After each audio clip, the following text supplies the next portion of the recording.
Madden 09 wasn't considered to be a great game when it released because it wasn't. After EA secured exclusive rights with the NFL and then released the infamous Madden 06, many feared a downward spiral in quality. Madden 07's debut on next-gen consoles was disappointing, but signs of improvement emerged with Madden 08. Keep in mind, when I've referred to Madden 08 as the last great Madden, or one of my all-time favorites, I've been referring to the PS2 and Xbox version, not the PS3 and 360 version. They were very different games. I know it gets a little confusing, but this video is all about the 360 and PS3 versions of Madden unless stated otherwise. Madden 09 was easily the best Madden so far for the Xbox 360 and PS3, but it wasn't without its flaws, and it was missing numerous features found in the older gen Madden titles. It received a fair share of heat for that, as fans of the defunct NFL 2K series were feeling withdrawals from being without a good NFL game for so long.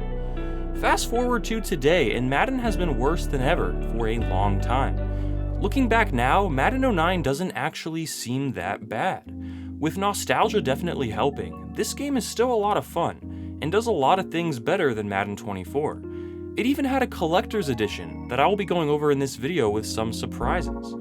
I think it's time we talk about the untold truth about Madden 09. A Madden that was mid, but maybe not as mid as we once thought. The first thing I noticed when replaying Madden 09 for this video was that the game had a collector's edition. Unlike today, where the most expensive versions of Madden simply give you more Ultimate Team currency and packs, Madden 09's collector's edition was actually worth the money. It included a fully playable version of Madden 93 with updated rosters, so you can play with Eli Manning with graphics like these.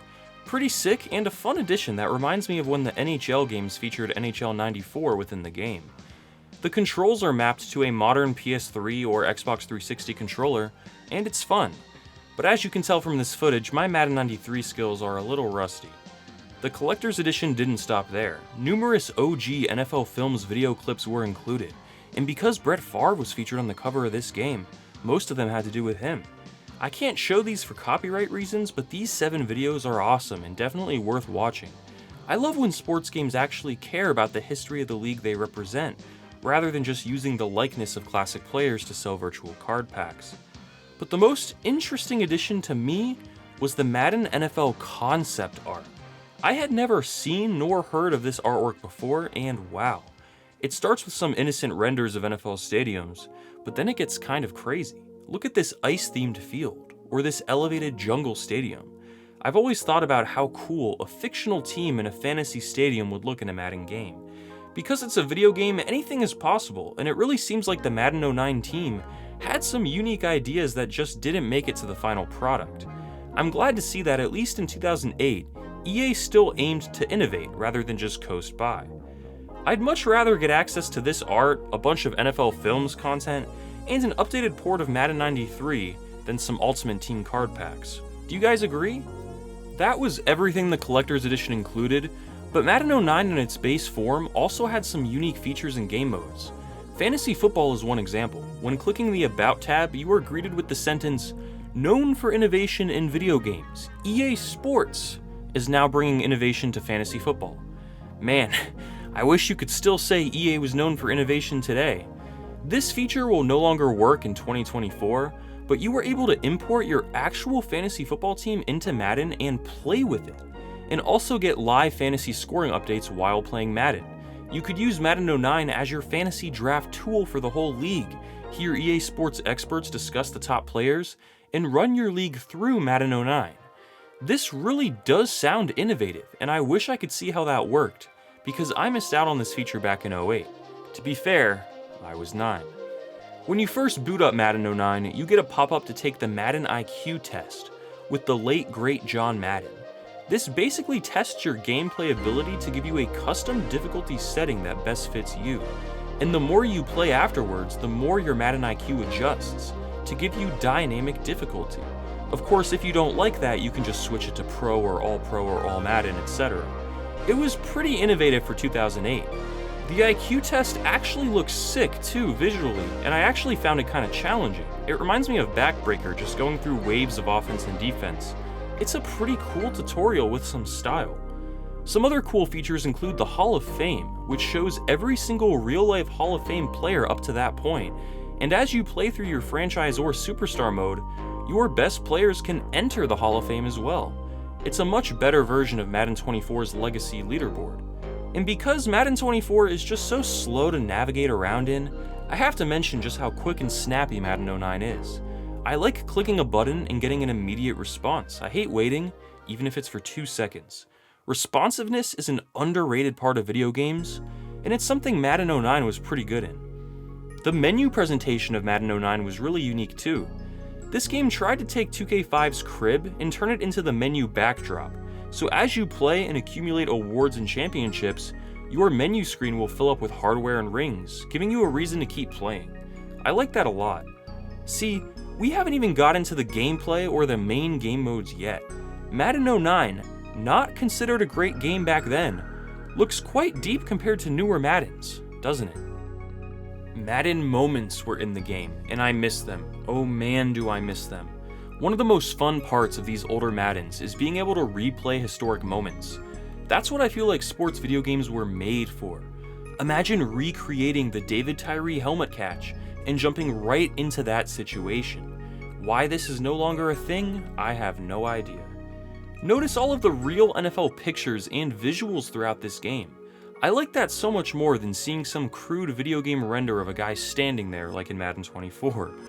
Let's talk about gameplay. It's alright. Sometimes the gameplay seems really bad, like in this example where my left tackle just decided he didn't want to block. The CPU can make some really strange decisions too. Sometimes receivers just don't even run their routes, and it's all very janky. It's arcadey, but it's still pretty fun. Player weapons return from Madden 08, which are sort of like superstar abilities in Madden 24. Players have a weapon logo under them pre-snap, so you can quickly scan the field and see which players to look out for. This game had the rewind feature, where you could redo a play if you didn't like the result. You can disable this feature if you want. Interestingly, this is the first Madden where you could bluff play art pre-snap, and the first Madden where on defense you could spotlight a receiver to force double coverage. Overall, the gameplay is better than Madden 08 on the 360, but crossing routes are too easy as the middle of the field is poorly covered by the CPU. This is still an issue in Madden 24, but strangely when I played Madden 16, crossing routes were covered well. This series makes no sense. Compared to All Pro Football 2K8, Madden 09's gameplay looks like garbage, but for an older Madden title, it's fine. It depends on what your expectations are. Chris Collinsworth was added as a color commentator, giving the game more of a broadcast presentation feel. Love him or hate him, his voice adds a lot in my opinion. He also breaks down plays in a very in-depth manner. Take a listen. One thing you absolutely have to have on pass plays is enough time to go through your reads. On this one, you can see that the defense got a great push off the snap, never giving the quarterback the time he needed to go through his progressions. Had the quarterback had a little more time, I think he would have seen an open receiver in the secondary, but he never got to him. You'll see the receiver become an option for the quarterback against the zone coverage on this play. He recognized the coverage immediately and makes a nice adjustment to get open. Graphically, Madden 09 looked great for the time, and while player movement and animations aren't close to as good as All Pro Football 2K8, the overall lighting and detail is very authentic. The grass looks more real than it does in Madden 24. I love the camera angles too pre-snap. It feels different than the last decade of Madden titles in a good way. It's something new and fresh, even though it's old, if that makes sense. And look at that snow! This game nailed the vibe visually. Franchise mode is more or less the same as Madden 08, meaning it's missing a lot of the features from the PS2 gen versions of the game. But compared to what we have today, it's not bad. You could play any game, regardless of what team you controlled, you could relocate anywhere you wanted, and then custom build your stadium and uniform. The CPU teams actually make trades during the NFL draft. And one feature I miss a lot is the team export feature. If you build an awesome team and don't want it to forever disappear after the season, you can export it for use in other modes. So no matter what happens, you can always go back and play a game with your custom-built roster in its prime. Franchise also had a specific menu for tracking stats against team rivals. So if you're the Giants, You can keep track of how you fared against Washington, Dallas, or Philly throughout your tenure, as well as all of history. It's subtle, but makes these rivalry games feel more important. That said, Madden 10 did take a big step forward with franchise mode in comparison. Superstar mode is the exact same mode ported from Madden 08 as well, but it was still better than Face of the Franchise. You could be any position you wanted, play more fun minigames, and there were no cringy cutscenes wasting the game's budget. Minigames were also available to play whenever, not just in Superstar mode, so you could run a 6-second 40-yard dash whenever you wanted. By the way, yes, this is the game where Greg Jennings carried the team on his back with a broken leg. Iconic. The soundtrack was fire too. A nice mix of popular songs of varied genres from the era, and also some NFL Films Sam Spence bangers, a bunch of them. Some classics, some modernized remixes. These instrumentals really set the tone when managing your team in franchise mode. And a cool touch, whenever you viewed an instant replay back then, it would play these songs. These Sam Spence songs are the soundtrack to football for me, and it's a crime against humanity that EA no longer includes them in Madden. But hey, Cardi B is in the new games. This is one of my favorite eras in NFL history. Looking at these rosters brings me a ton of nostalgia because the 08 season was the first season I really got into when I was younger. That Cardinals-Steelers Super Bowl was incredible. Brandon Jacobs having 90 speed at 265 is absurd. Fred Taylor and Maurice Jones-Drew was a crazy backfield. This was the first year Rodgers became a starter for the Packers, and he had Donald Driver, Greg Jennings, James Jones, and Jordy Nelson to throw to. Brady and Moss were both 99s. NFL greats were available to put on teams as well. No microtransactions needed. Brett Favre was considered retired actually when this game first released, so he was on the greats list, but after an update he was put on the Jets roster. Matt Ryan and Joe Flacco were rookies. I could go on and on about these rosters, but this was a sick NFL era. Playing this game just brings back so many memories for me. Madden NFL 09 was seen as a mild update to Madden 08 when it released. To many, it was disappointing, considering the PS2 era titles had more meat within their game modes, and All Pro Football 2K8 released the year before and had much better gameplay and animation quality. But Madden 09 is actually one of my favorite Maddens I've played in recent years, and while nostalgia definitely helps, it's clear that despite the game's flaws, it was made with passion. From the cool main menu design, to the in-game presentation, to the bonus features in the Collector's Edition, to the soundtrack, to the awesome Madden moments from an iconic era, I feel like Madden 09 is a better game today than it was when it released. This game feels like a time machine, which is what I feel like sports games should always aim to be, an accurate representation of its own era. And with modern technology, newer games should allow us to go back in time and replay older eras, like an NBA 2K.